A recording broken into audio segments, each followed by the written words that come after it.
From Oshkosh Community Media Services, this is Oshkosh City Cable 10 and broadcast on 101.9 FM WOCT Oshkosh. Welcome to Your City at Work, your program about local government departments and services. Your City at Work is a production of the City of Oshkosh and Oshkosh Community Media Services.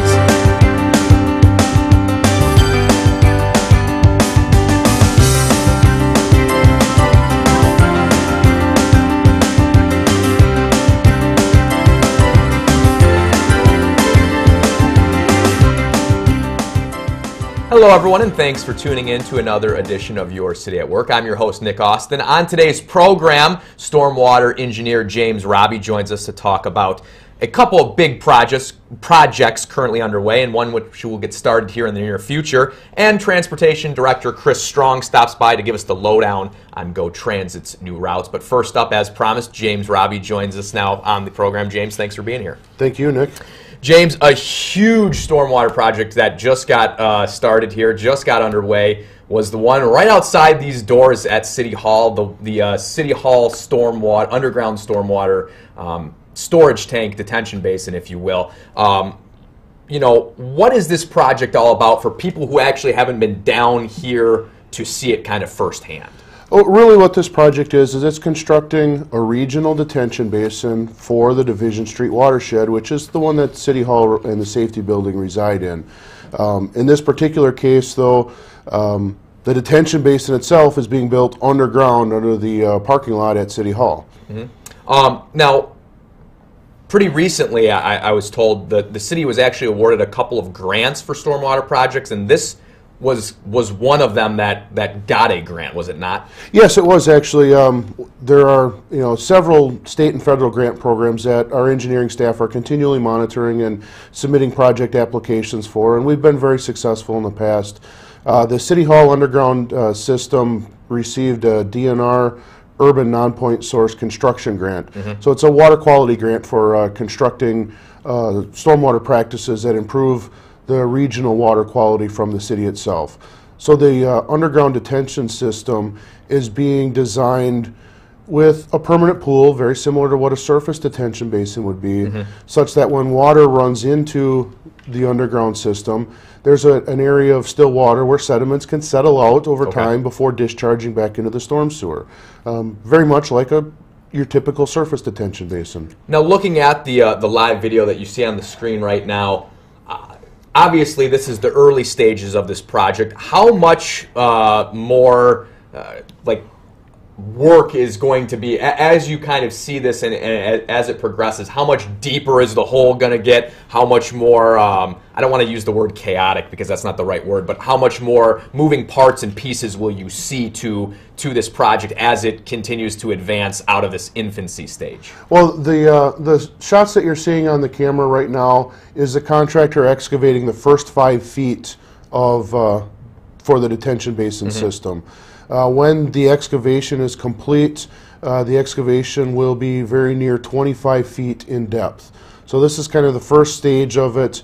You see kind of some steel beams sticking up out of the ground mm-hmm. Over near Church Avenue. That's a part of the earth retention system, or kind of the holding the rest of the dirt back so it doesn't fall in the hole, so mm-hmm. the contractor can do their work. For the next couple of weeks, we're just going to see digging taking place. Get probably about 3 or 4 weeks out, and then we're going to start seeing truckloads of reinforcing bars showing up on site and form work, and that's when we're really going to start seeing a lot more action taking place. There'll be a lot more workers on site mm-hmm. going down into the hole to be setting up all the rebar, tying all the bars, setting up forms, and getting ready for the first loads of concrete to be poured. Now, I know too, for people who don't have a need to come down to City Hall right now, or don't drive by the area, there is a way for people to access basically that exact same shot that you just saw on the screen. How can folks stay up to date on what's happening down here from the comfort of their own home? We do have a live camera feed on the internet of this construction project. I'd like to thank you and your staff, as well as our information technology staff, for setting up that lookout over the project all the time for us. You know, the camera is mounted on top of City Hall, and it's looking down over the project all the time. And you can go to the city's website, and in the center of the page, there's what's hot, what's happening now. Right. And the City Hall construction project is the first one of the projects listed right under in there. Hot Topics is the section. Yep. Right, and there's a link right there you can click on. It'll take you to this project page. It'll bring up the live video feed of the construction project taking place, and then along the side of the video feed, you'll see a number of PDFs that are going to show, where parking is available during construction, both for visitors and for staff, Right. and what the parking lot's going to look like when the project is all said and done. And then there's a watershed map down at the bottom that kind of shows the area that's being served by this detention basin. So, quick question for you. What was the other option if this particular space, I mean, it seems like it worked out pretty well that City Hall, the parking lot space was available to put this project in, because what was the alternative if, let's say, that parking lot space, that area didn't work out to move forward with this project? Well, there were really two other primary alternatives that were analyzed. One being a typical surface detention basin, like the other detention basins we've been building, for the past several years. The big drawback to that is it would have meant acquiring an entire block or an entire neighborhood to construct that detention basin. And that really wasn't our first route that we really wanted to be looking at, because it would have been such a significant impact in one of those neighborhoods. Another option that we analyzed pretty closely was just installing a very large relief sewer straight down to the Fox River, in a similar manner to what we're doing on 23rd and 24th Avenue this year in relation to the Glatz Creek projects. Some of the drawbacks to that are the overall depth of the storm sewer and the size of the storm sewer would have been very difficult construction.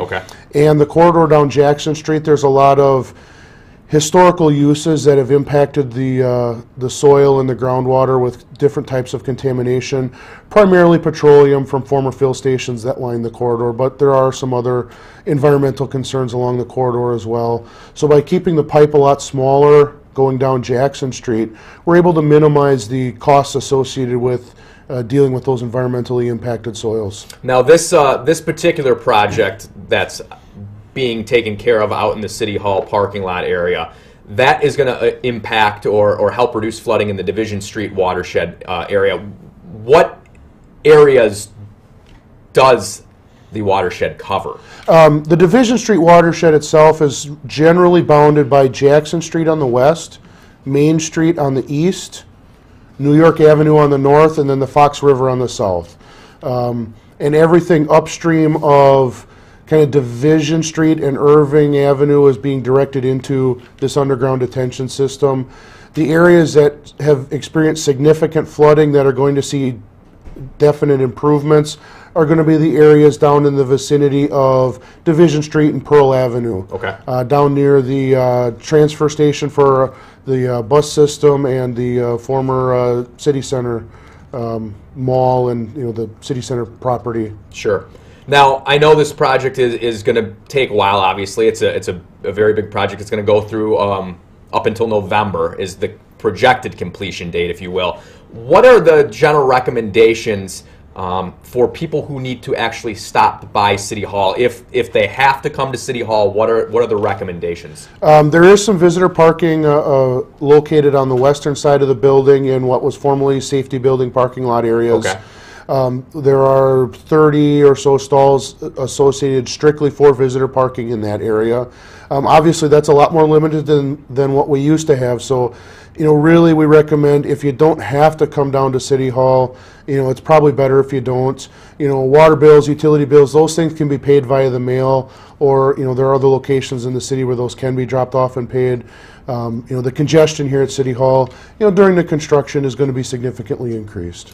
Moving on now, the James Road Detention Basin. I'm assuming that was named after you, of course. No, there is there is actually a street right there that is called James Road, and it's been there for a lot longer than I've been around. So it started up around the end of 2012, the end of last year, and although there's still work yet to be done, this, for all intents and purposes, is really a functioning basin at this point, is it not? Yes, it is functional and fully online, adjacent to Sawyer Creek. There is still construction work to take place.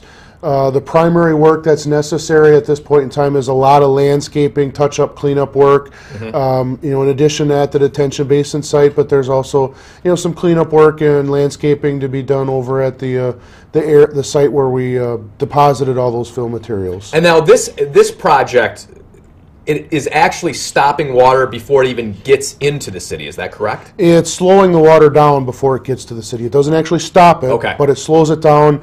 What happens is as the creek starts to fill up and overtop its banks, then the creek fills into the detention basin that was built, and the detention basin stores the water and slowly releases it over time. I know you mentioned kind of landscaping needs to be done out there. What else needs to be done before that is, for all intents and purposes, a fully functioning and completed project? Well, like I said, it is fully functional now, but we do have some construction work, mostly landscaping. A lot of landscaping to take place out there. We did some wetland restorations. That's all got to be planted yet. Seeding for the detention basin as a whole. And then there's some pipe work, a backflow preventer to keep the creek from coming in backwards out of the outlet. That needs to be done yet. But other than that, just landscaping. And the backflow preventer, I think, is going to be attached basically to that building-looking contraption. Is that right? Yeah, it's actually located inside of that structure that we just saw go by on the screen. There's two pipes that come out of there, and the backflow preventers are in those pipes themselves, so the water can get out of the detention basin once the creek level starts to drop, but it doesn't come backwards into the detention basin. So remind everyone again, if you would, when is the finalized product, this James Road Area Detention Basin, expected after all the landscape and the backflow preventer, everything that we just covered? Final project completion is expected by September of this year. Okay. With time winding down for this segment, what projects are really yet to come in 2013 or coming up in the near future? In addition to our annual street reconstruction projects, which we've got some very significant storm sewer work taking place on 23rd and 24th, and again on West New York Avenue. We've got the Armory area wet detention basin construction plan to start in a few months from now. I know, City Manager Roloff has said time and time again that, stormwater improvements are upcoming. They're a necessity. He'd like to do them all, over time. Why is it that, in your estimation, why is it that this work really needs to be done and needs to be done on a somewhat regular basis? Well, I think the biggest reason is, for over 100 years, the city was developing and growing without a strong plan for how to handle, the additional runoff that got generated. It wasn't until the 1990s that the city implemented a development ordinance that required developers to manage their stormwater. So that's a good 150 years or more of development without a lot of forethought given to the stormwater. So we really are trying to make up for, work that wasn't done, over the course of the development of the city. And, it's going to take a long time. It took us 150 plus years to get to where we're at now. We're not going to resolve these issues in 5 or 10 or 20 years. We just have to keep systematically and methodically working on the watersheds as we go through the city. The combination of the street reconstruction projects with the storm sewer upgrades and these larger detention basin structures to slow that runoff down. Of the projects that are underway and the projects that we kind of just mentioned that are coming up in the near future, from James Road to the Armory area, all those projects, how much, I know that I think that the city is around 66,000 people or something like that. How much of an impact do these projects that are currently being worked on and the ones in the near future, how much of the city will that positively impact? I mean, I know you probably don't have an exact number, but just give us a rough estimate of how much impact that will really have. Well, the stuff going on along with James Road, along with, the Sawyer Creek dredging project that we still have to finish as well, that has a big impact all along Sawyer Creek. But we recognize there's a lot more work to be done along Sawyer Creek as well. There's a large portion of the west side of the city that is technically within the Sawyer Creek watershed. So that there'll be a big help in that area. The Armory Basin, the detention basin, that's in Campbell Creek, which is immediately adjacent to Sawyer Creek. So those two really interrelate. So, those projects are going to start having a significant impact kind of on the south and west side of the city. The City Hall project, the Division Street watershed's only a couple hundred acres, about 100 acres of which is going to drain to this detention project outside. So the impact there is a little bit smaller. Okay. But again, it's just having to, systematically and methodically work through all of these watersheds and look at what needs to be done, because there is no, quick fix that works on every case. Each one's got to be looked at individually to say what works in this watershed that maybe didn't work in another one. A prime example, the Melvin Avenue watershed, we built a very large pump station over in that area because there was nothing else that really worked well. We try to avoid mechanical means of conveying our stormwater because it's less reliable than gravity. Right. But that's what was necessary for that watershed. So we got to look at them each individually and see what the needs of that watershed really are. Finally, real quick, I know that for a long time it used to be Oshkosh on the water. These projects can also have a positive impact towards the lakes and whatnot in the area too. Is that correct? Yeah, as we mentioned, all of our detention basin projects, we're looking to help improve the water quality of what discharges from our storm sewers.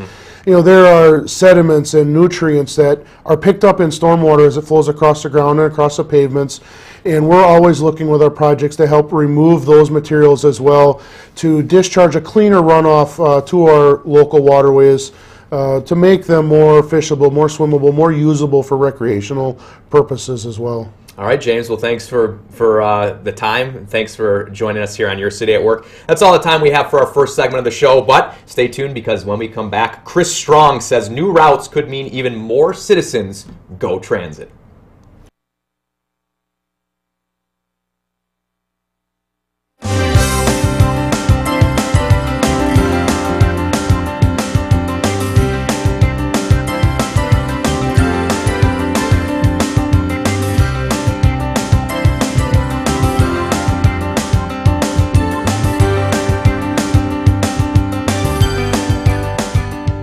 Hi, I'm Mayor Bergtower, and I'm asking for your help. The city has several boards and commissions that play important roles in just about every aspect of local government. Whether it's the Parks Board or the Landmarks Commission, these and other boards act as a forum for citizens to address their concerns and questions about Oshkosh city government. The boards also provide members the opportunity to make positive suggestions to the council or city staff to move the city forward. So here's where we need your help. For our city to work effectively, we need active citizen participation.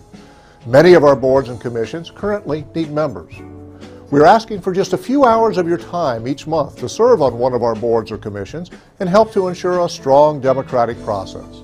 So please consider serving on a city board or commission. For an application, visit the city website, stop by the city manager's office in City Hall, or call 236-5000. Thank you for your interest, and we look forward to your possible involvement.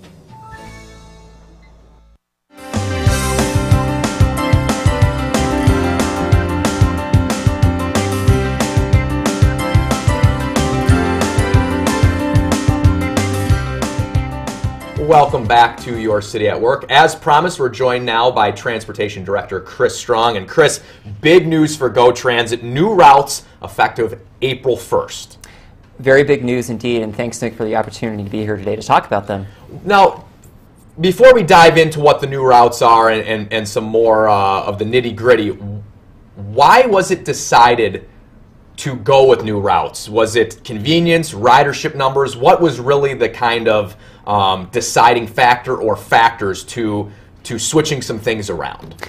I think it is ultimately about ridership. We went through a planning process that started a couple of years back, and we were interested in knowing from our riders, how do they like our service? What are things that we could do to improve? And what we heard in that planning process through about 1,500 pieces of public input were there were additional destinations that people wanted to go to, that they wanted to have more direct connections, more frequent service to some of the places that they often go to. So looking at all this information, it became clear that we couldn't just tweak what we had to be able to serve those needs. We had to really think bigger and outside the box to serve those needs. So kind of playing off of that in terms of coming up with new routes and changing some things around so that maybe different areas were hit, are you losing some ground in terms of, you know, what you're going, or basically the new route and the old route? What are the biggest differences, I guess, is what I'm getting at? Sure. Biggest differences, I guess, to start with, is location of our service. That we are adding service to areas that we previously have not had service, including the Southwest Industrial Park, the North Industrial Park, the 20th Avenue YMCA, the Outlet Mall. And we're having regular service to all these places, which are places that people have said they wanted to go to. In addition to that, and in order to do that, one of the things that we find is to be able to serve those locations on a high frequency of service.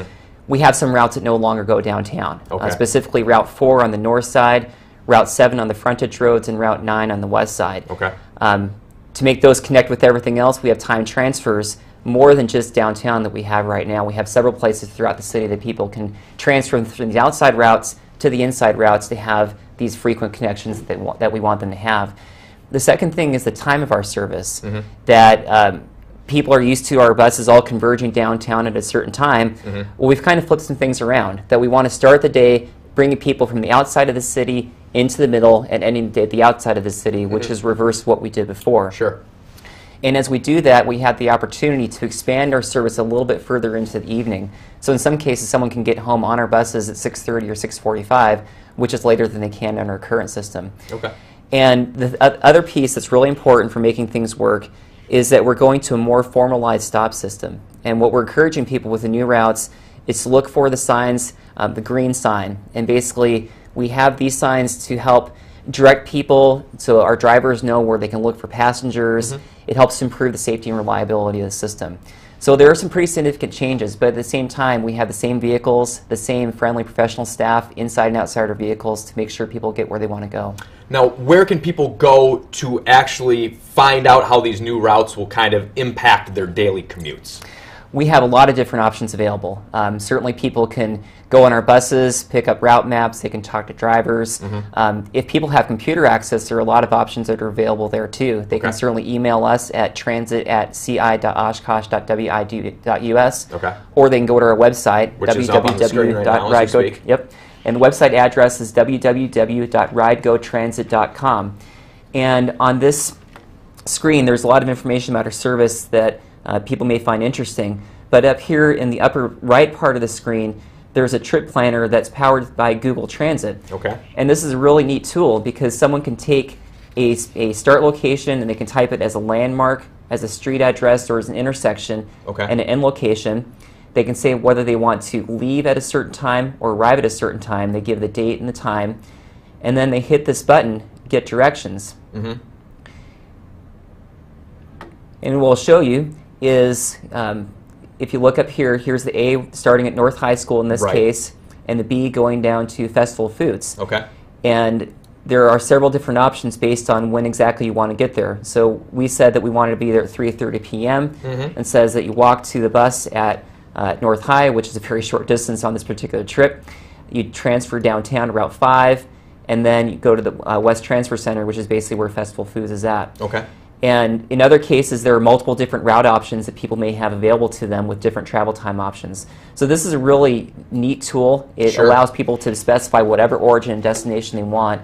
So that's certainly a good tool. It's available. Now, I know that you know, some people are just still nowadays aren't as computer savvy as others.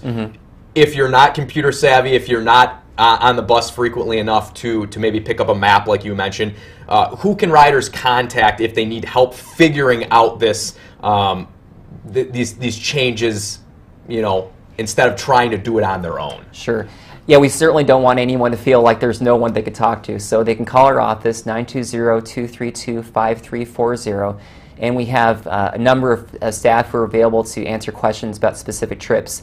And people can also talk to our drivers. Our drivers are very knowledgeable and very helpful for those kinds of trips. Going back real quick to the, you said 1,500 pieces of public input.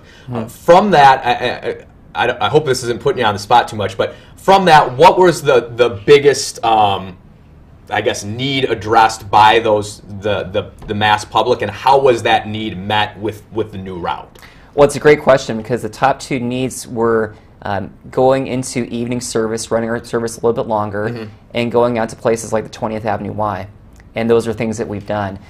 We couldn't do everything that was requested for a lot of reasons, but it was pleasing to us that we were able to at least pick off a couple of these ones that came up really frequently through those public input sessions. Right. As I say, you can't always please everyone around right. here. You got to go with play the numbers to your advantage. Yes. It seems like since the end of 2012, Go Transit has been really busy. New brand, new routes. What kind of feedback have you been getting from the public here in Oshkosh? And what is the best way for citizens to provide that feedback in the future? You said the 1,500 pieces of public input. For those people who maybe weren't a part of this, how can they be part of public input in the future? What's the best way for them to go about that? Sure. And again, what kind of feedback have you gotten so far? Yeah. In terms of the feedback that we've had so far on our rebranding with the Go Transit that we launched last fall, it's been really good. It's been universally well received. People perceive that it's a new way of packaging what we offer. We've seen some ridership gains through it. So that's been really encouraging. And we've had a number of open houses to talk to people about the new route system, because we've had this long process and people have been anxiously waiting to see what will these new routes look like. Right.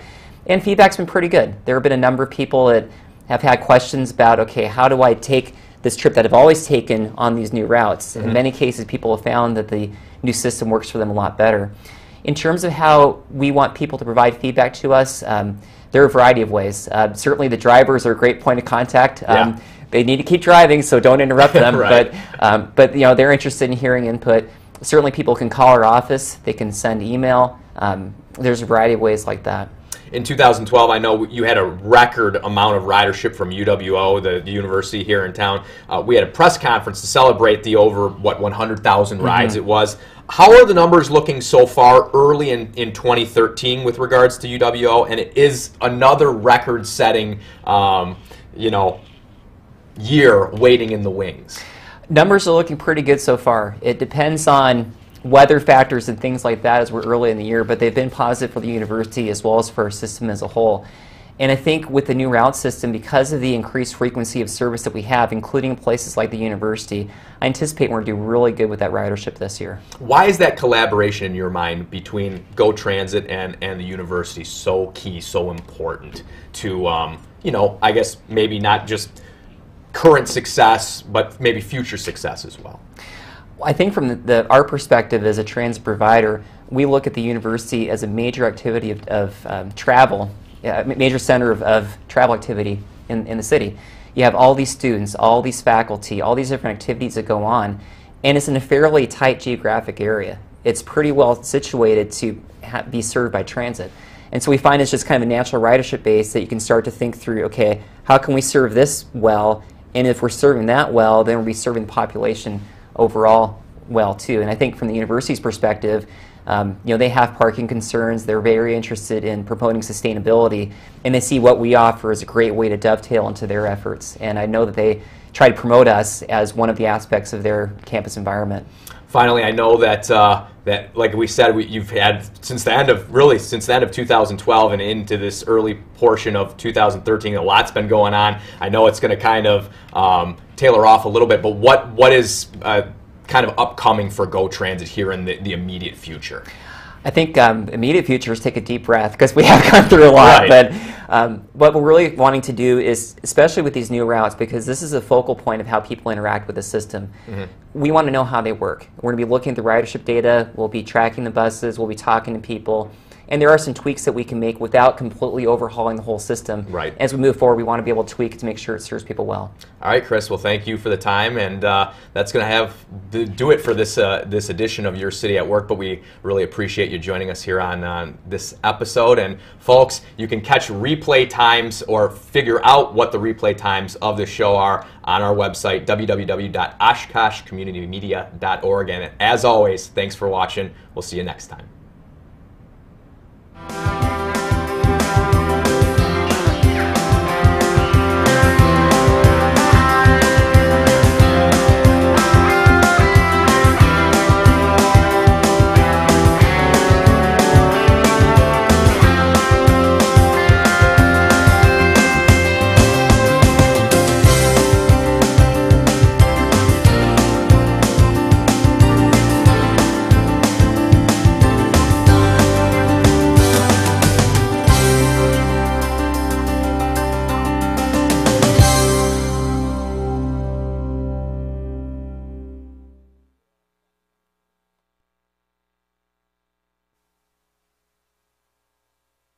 From Oshkosh Community Media Services.